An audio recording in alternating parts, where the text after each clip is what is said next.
I didn't cancel my wedding in a moment of rage. There was no shouting, no smashed phones, no dramatic walkouts. It happened quietly, the way most important decisions do when you finally stop lying to yourself.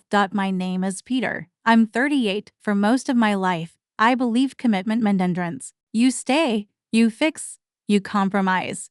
Even when your chest feels tight and your instincts whisper, something is wrong, that belief carried me all the way to an engagement ring and a wedding date circled in red on our kitchen calendar. Nancy and I had been together for 4 years. She was charming in a way that drew people in effortlessly. She laughed loud, spoke fast, and always had a story ready. I was steadier. I planned. I provided. I showed up. We balanced each other, or at least that's what I told myself. The first crack appeared when she mentioned the trip. It was supposed to be a reset vacation. Her words, not mine. 2 weeks in Spain, coastal towns, warm nights, finding herself before the wedding. I remember nodding slowly, trying to absorb the logic.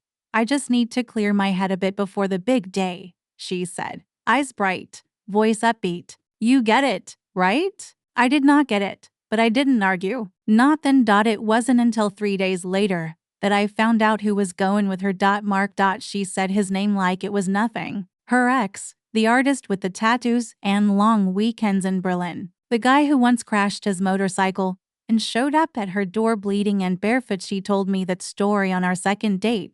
My gut twisted, but I smiled. Just friends, she said. He's been through a rough time. It's not about him. It's about me. Of course it was. About her. Okay, I said.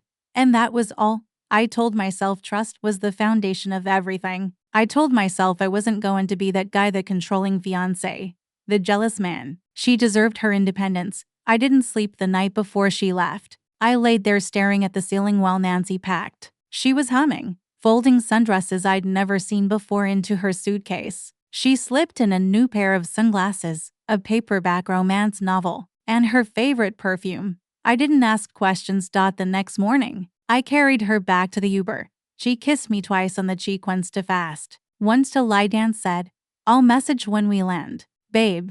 She waved from the window like we were on a movie set. Like this was normal. I stood on the porch until the car turned the corner, then walked back inside and sat on the edge of the bed. Her hair still lingered on the pillow. Her phone charger was still coiled on the nightstand like a question mark. I kept telling myself it was fine, but something deeper, something primal was stirring. A quiet voice, not loud, not angry, just tired. I didn't try to shut it up. I just listened. For the first time in our relationship, I listened not to her voice, but to mine. I didn't know it yet, but that was the beginning of everything changing.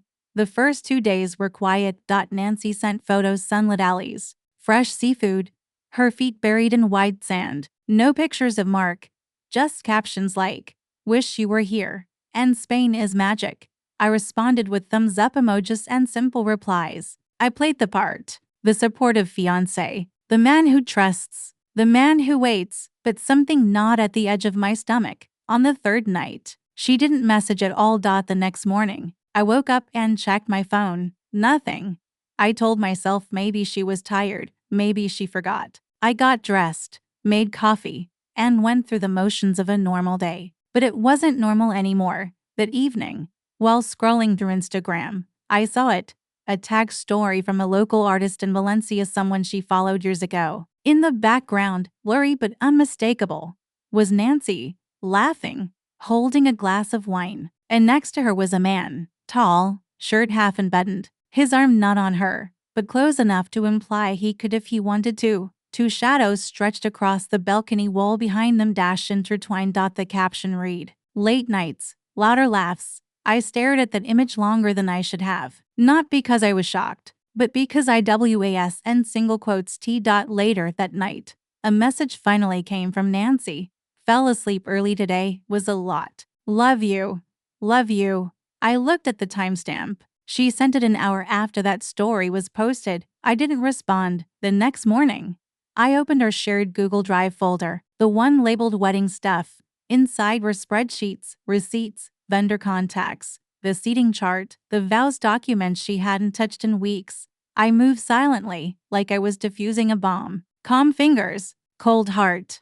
I canceled the florist, the photographer, the venue deposit. We lost a third of it. But I didn't blink. I paused when I reached the custom ring order. It hadn't shipped yet. I deleted it. I didn't announce it. I didn't post anything. I just shut it all down. I thought I'd feel grief. But it wasn't grief. It was relief in disguise. I think the worst part of betrayal isn't the act itself. It's the moment you realized you saw it coming and chose to look away. Nancy kept posting vague stories. Beach scenes, drinks on terraces. No more texts.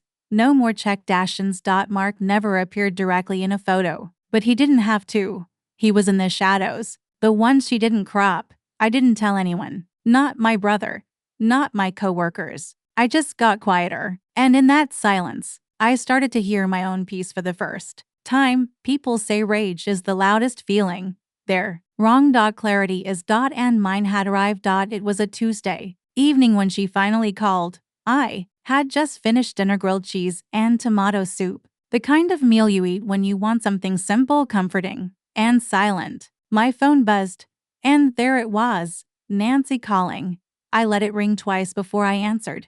"Hey, stranger," she said, her voice to light, to casual. "Been thinking about you." I didn't speak at first. She filled the silence with small talk, how the trip had been healing, how she and Mark had cleared the air, how she was excited to get back and refocus on us. When I finally said something, it was just this: "There's no wedding." Her laugh was automatic. Nervous. "What? Stop. Don't joke like that." "I'm not." I could hear her breath catch. Just slightly. "Wait, Peter. What are you saying? You're canceling everything over what? A vacation? Over a few days of space?" "No," I said calmly. "I'm canceling it because I watched you lie. I watched you disappear behind shadows and silence. And I don't want to spend my life married to someone who thinks disrespect can be dressed up as soul-searching."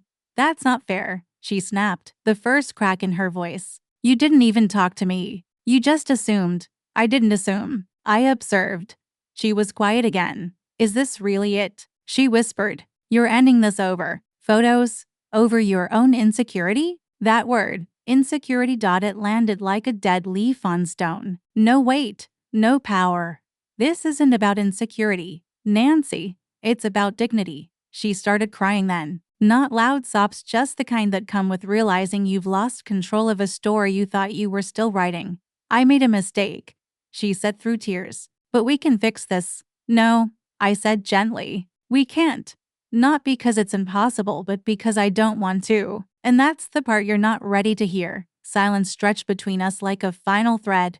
She tried one more time, softly. "Don't you miss me?" I paused, and then told her the truth. "I miss who I thought you were, not who you actually turned out to be." That was it. I told her she could keep the dress, that I'd handle the rest of the cancellations, that she didn't need to reach out again unless it was to return my passport, which she still had. She didn't argue anymore, just a quiet, broken okay. I hung up, then placed the phone face down.